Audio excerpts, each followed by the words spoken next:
and welcome everyone. I'm so glad that you're joining us. It looks like the room is already starting to fill up. And I know that Jim and Larry are very excited to get started with all of our question and answers. So I'm just going to very briefly go over a few basics. My name is Erica Hubbard. I'm the content marketing manager here at Line Financial Group, and I'll be hosting the event and giving your questions to Larry and Jim. But before we get started, just want to give you all the details on how you can get those questions to us, because we actually don't have any pre-submitted questions. So we're really excited to get questions from the live room for this event. And again, you can ask questions about anything, although we are focusing a bit on the socially responsible investing side because of Larry's recent book, and also on inflation and the impact of the war in Ukraine on the economy and the projections for the markets in the near future, because I know that is on a lot of people's minds. We all know that. So, okay, if you would like to submit your question, if you move your mouse to the bottom of your screen, you'll see that there's a bar at the bottom, and there's something that says Q&A with little thought bubbles. If you click on that, then the Q&A will come up, and I'm a panelist, so I don't have this option, but in there, you can actually type questions in. So if you have a question, please submit it there. There is also a chat, and that is more for where people will be where Brian and Eric will be putting links for bonuses and other items like that. So if you have a question, please try to put that into the Q&A pop-up. Okay, now I know that we're already raring to go, so I'm just going to do a brief introduction of Larry in case anyone who is here now who has not attended one of our Q&As in the last few years. So Larry Swedroe is the Chief Research Officer at Buckingham Strategic Wealth, where he educates individuals on the benefits of evidence-based investing. Larry was among the first authors to publish a book that explained the science of investing in layman's terms, and he's since authored 9 more books and co-authored 7 books on investing, including his most recent book, Your Complete Guide to Successful and Secure Retirement. That actually is not his most recent book, and I apologize. He can give us the name of his most recent book. That is actually his most recent non-ESG investing-based book. But it is available for purchase on Amazon. Larry is a real expert in this field, and we're so lucky that he constantly comes back and does these sessions with us. He's made appearances on NBC, CNBC, CNN, and Bloomberg Personal Finance. So with that, I'd love to get started. And again, please submit your questions. We are really excited to get questions directly from the live room. But in lieu of having those questions right now, I'm going to ask Larry a question that that I came up with before the webinar, specifically about socially responsible investing. So Larry, I know that there has been a rise in interest in ESG recently. Can you discuss this trend and any implications that this trend has had on the larger market or on corporate behavior?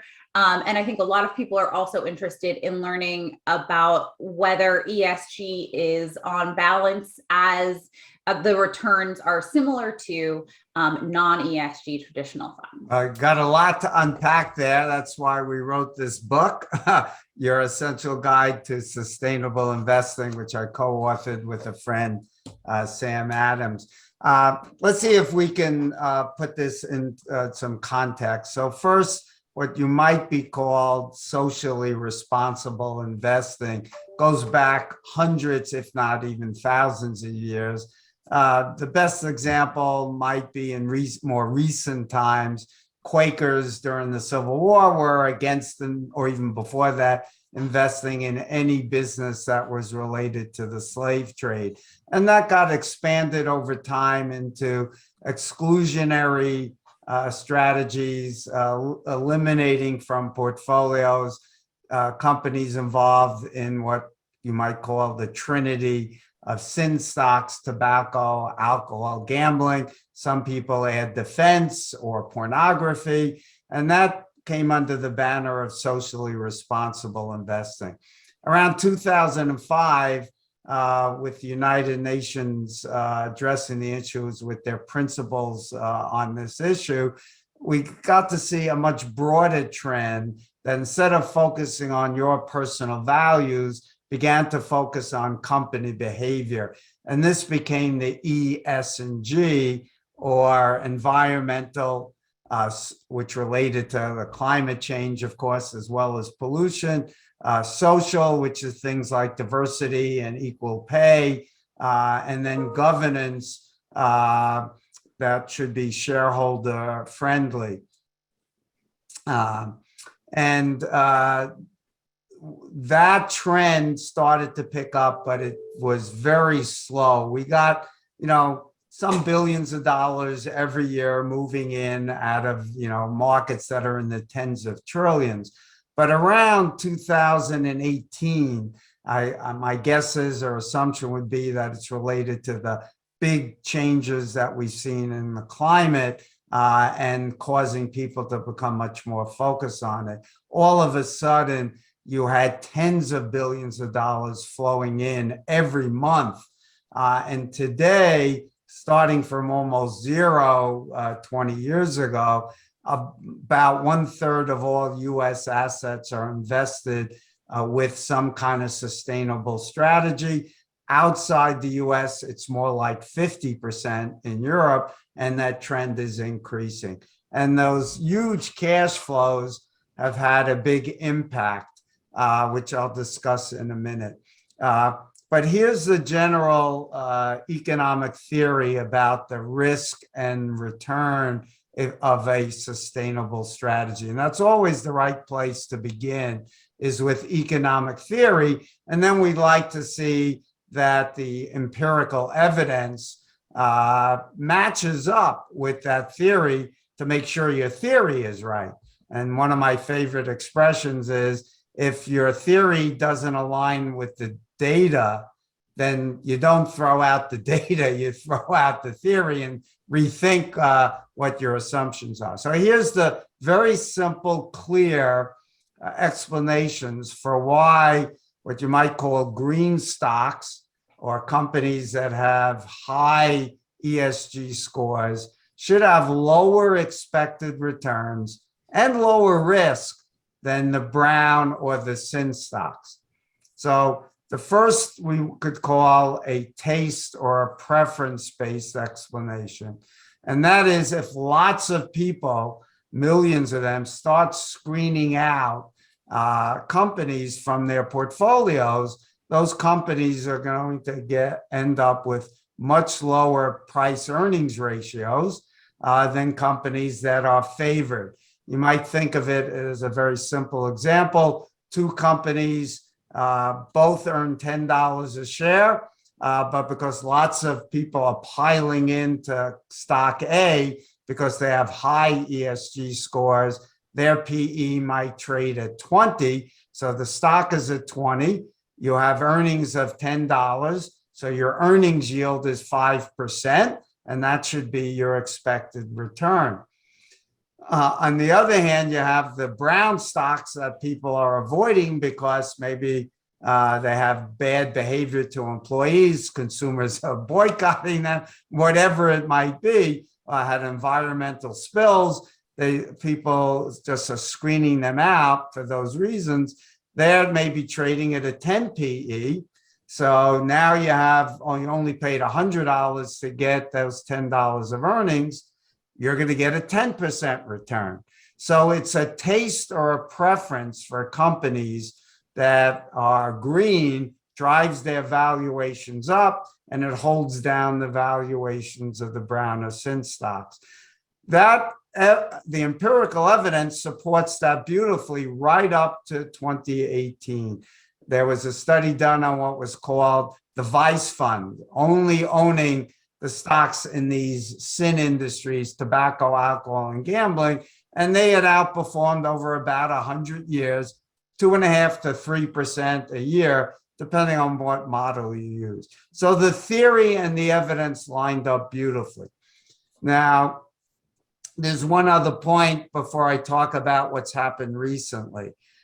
These green stocks are going to have fewer environmental incidences like the Exxon Valdez.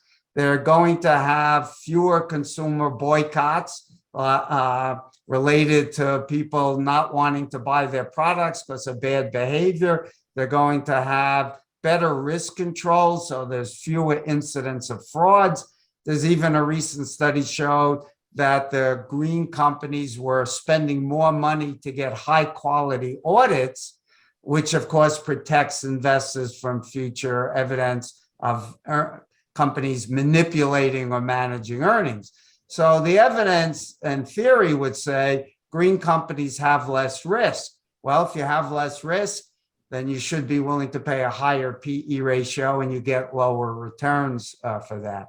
So there is both a risk and a taste and a behavioral explanation for why green companies should be expected to underperform in terms of returns, but compensate to some degree for that by having less risk. Now, what happened in 2018 is all of a sudden we got a massive amount of cash flows coming in, and that drove up the valuations of the green stocks dramatically.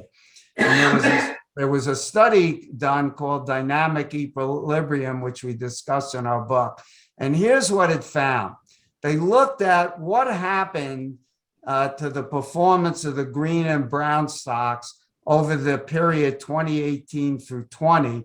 And they found that even though one should have expected the brown stocks to outperform, let's use 3% as an example, the green stocks actually outperformed by 7%.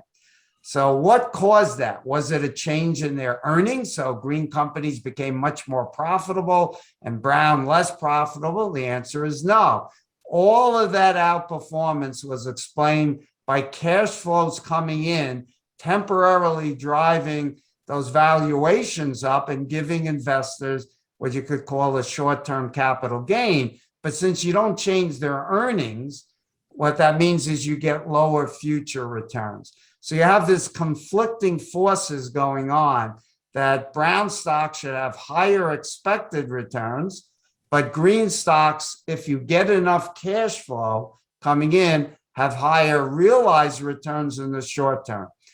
We think that we're in the early innings of this transition to a more green economy, green markets, more investors investing with sustainable strategies. The survey shows that somewhere 80 to 90% of people are interested in sustainable investing, willing to sacrifice maybe some returns, getting better risks, reduced risk, and also hopefully driving corporate behavior. So we think we're still in the early innings because we're only at about a third in the US and 50% internationally. So this trend could continue for several more years, maybe even a decade or longer. And if you get that, you could see green stocks at least matching or coming closer, maybe even continuing to outperform the brown stocks. Now, the last point, which we cover, the last part of the question, I think, on this that was asked was about, is it changing corporate behavior? And the answer is, there's really good news here.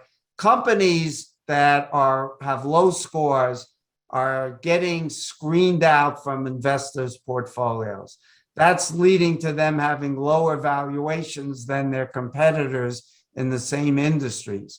Now, that means that if you have a low score, your debt is going to have a higher interest rate. Your earnings PE multiple would be lower, which means your cost of equity capital is higher. You have to give up more earnings to get the same dollar of equity capital. And companies don't want to be at a competitive disadvantage because they won't be able to raise the dollars to invest competitively.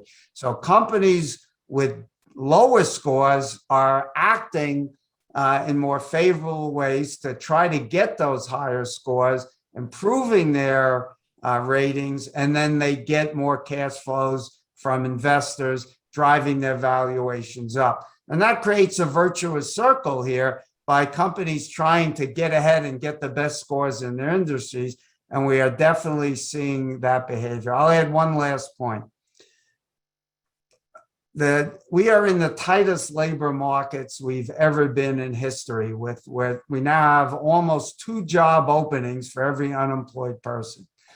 Companies are having a hard time attracting employees, and the evidence is very clear. People want to work for companies that express their values and live them. So companies with green scores are having an easier time attracting employees. Those employees, by the way, turn out to be much more satisfied with their job. They stay longer, they become more productive, and that leads to more profitability.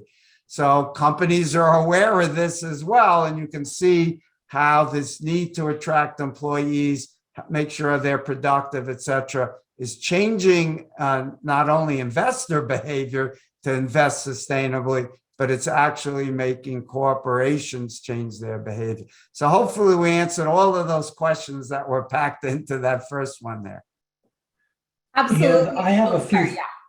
All right, I have a couple follow-up comments. First, this is not coming from somebody who is, a pure environmentalist without much of a financial background. You're talking about one of the top financial experts in the country. Erica said that, he wrote, I think, 10 books and co-authored a whole bunch of other books. And there are 2 books in particular that I think would be very appropriate for our audience to have.